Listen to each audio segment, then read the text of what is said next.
네, 이렇게 다음 미국 대통령을 뽑는 대선 레이스가 사실상 막을 올린 건데요. 모든 선거는 뚜껑을 다 열어보기 전까지 결과를 장담하기 어렵다고 하죠. 이번 역시 마찬가지일 텐데 이 미국 대선 관전 포인트 몇 가지 짚어보도록 하겠습니다. 자, 먼저 이 트럼프 공화당 후보가 될 수 있을까? 공화당에서 뛰고 있는 주자 모두 12명입니다. 정말 많죠. 이 공화당 당원조차 후보를 다 기억하기 어렵다고 합니다. 선두 주자는 도널드 트럼프입니다. 이민자들과 이슬람에 대한 막말을 하면서 언론의 스포트라이트를 한몸에 받고 있는데요. 백인 남성 위주의 보수층을 자극하면서 인기를 모으고 있습니다. 그 뒤로 테드 크루즈 상원의원, 또 마르코 루비오 상원의원이 추격전을 펼치고 있습니다. 하지만 공화당 고민이 깊다고 합니다. 이 트럼프 후보가 대중적 인기는 높지만 이 당내 주류 세력의 지지를 얻지 못하고 있기 때문인데요. 설사 후보가 된다 하더라도 이 본선에서 이길 수 있을까? 이런 우려도 나오고 있습니다.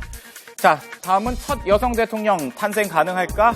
이 민주당은 힐러리 클린턴 미국 대통령 후보 최초의 역사상 최초의 대통령으로 이름을 올리게 될지도 관심을 모으고 있습니다. 이력이 정말 화려하죠.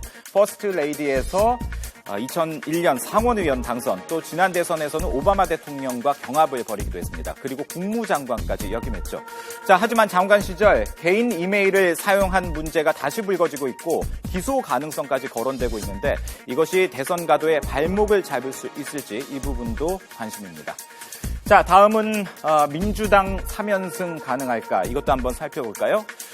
힐러리 클린턴 후보나 혹 민주당 다른 후보가 대선에서 이긴다면 민주당은 3년 연속 집권당이 되는 겁니다.